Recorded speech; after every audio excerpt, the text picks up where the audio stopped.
okay, so let me set the scene.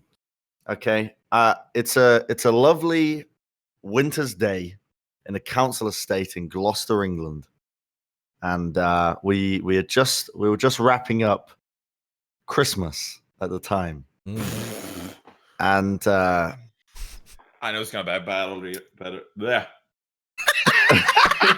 I think you just induced a stroke in Johnny.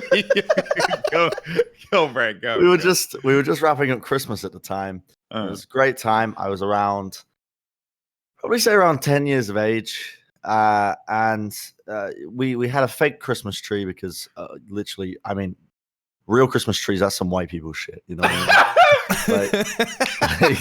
Yo, that ass, he ain't wrong. I can't fuck with that. I can't fuck with fake that. ass Christmas trees my whole life. First time I had a real Christmas tree was this year. You want to know why? Because I be living in a neighborhood where white people doing that shit. Exactly. I lived right next to woods. We just chopped our own and just brought it in. Okay, calm down, fisherman. All right. Johnny. We used to grow one in our garden.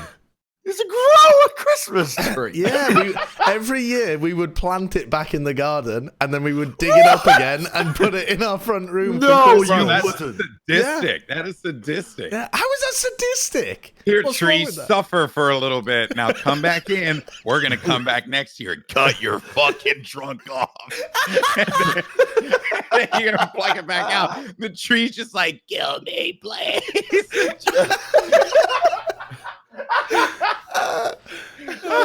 All right, Bren, go ahead. We had a fake Christmas tree, and for the first time and the last time for Christmas, we used fake snow, a spray-on can of fake snow, to make it look like it was white on it, right? Yeah. No. What's wrong with that, That's Johnny? some white people shit. That is some white people shit. Go Are ahead. you kidding me? Because my mum picked it up at Poundland, and she just wanted to change things up at Christmas, you know. I respect that, Mom. Yeah. But the trouble with it was it got everywhere and like all over the floor, and we were constantly having to hoover up. So what we did is we had a big basket, a real heavy basket, that was quite wide, that was meant for just like storing stuff in. It was, I think, meant for like dirty clothes, whatever. But we just put the fake Christmas tree in it, so it would collect the fake snow, and we wouldn't have to clean up at the end. But it didn't really work. There was still fake snow everywhere.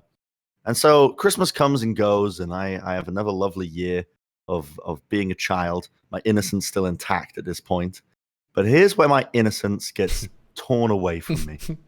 Oh, Jesus. Brutally. In one of the worst ways imaginable. Okay.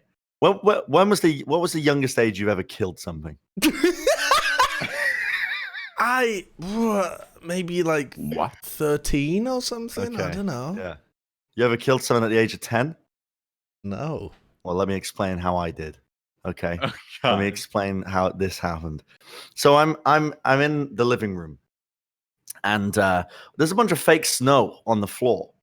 And I noticed that I'm just playing around, you know, at a young age, running around the living room, and I noticed that the fake snow is like I'm creating gusts of wind with my sheer body. My momentum is like creating these spirals, frozen fractals spinning. Whirling dervishes. Whirling dervishes all around, whatever it is. And I'm like, oh, whoa, I can like engaging my enormous brain. I'm like, I can make some huge ass spirals here. So I start picking up various objects and just swinging them around my living room, and just creating bigger and bigger fractals, right? Bigger and bigger spirals with the fake snow. Now, in the living room at the time, we had probably the size of your standard office desk. We probably had a fish tank the size of that. Oh, no. And at a certain point, we probably had about, I think, 12 fish in this fish tank. A lot of water. A lot of water. I don't really know what it would be in cubic meters, but it was quite a bit. It was a very large fish tank.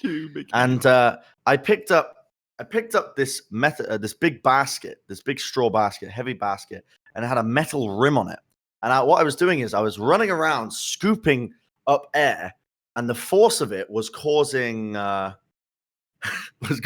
snow to spiral around the living room. You're a little scientist. Now, I was 10 years of age, didn't have much upper body strength, and this is quite a heavy basket. So you can probably guess where this next section of the story is going to go.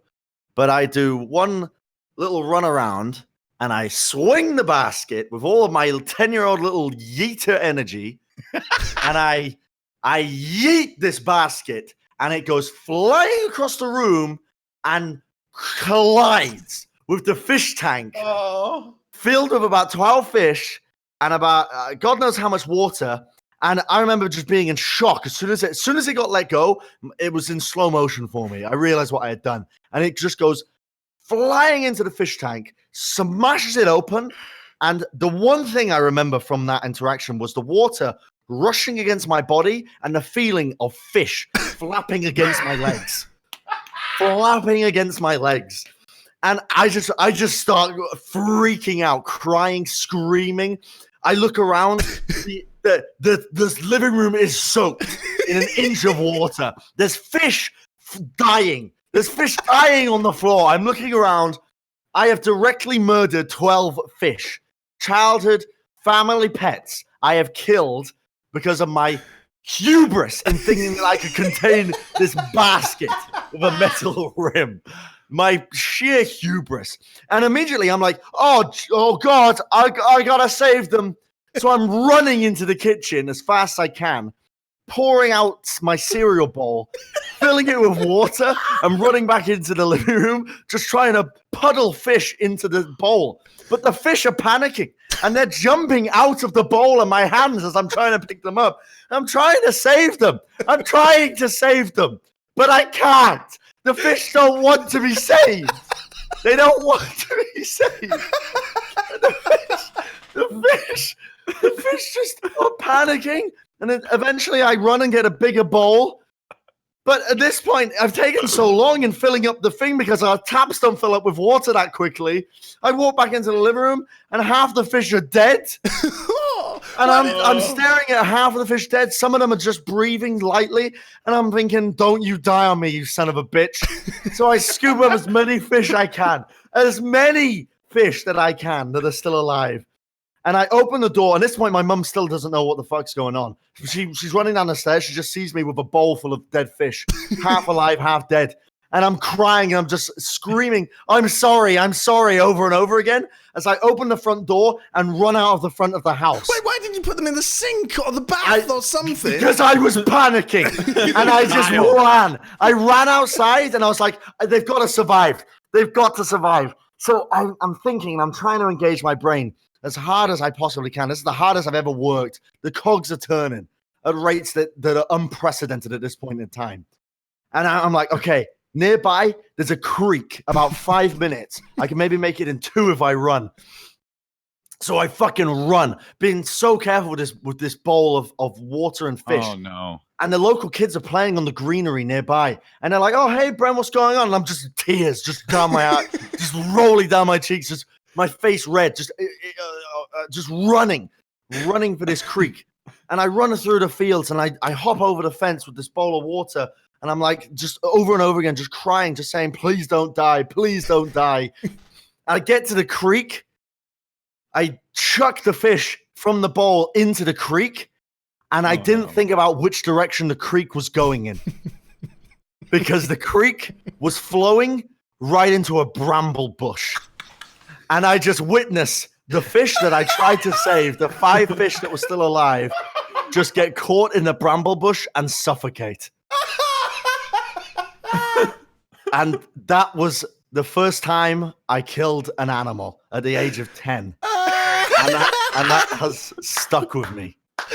Oh, you tried so hard to save them, and you just threw them into a thorn bush. The cruel reality of life. Sometimes it doesn't matter how hard you try. You can't succeed every time.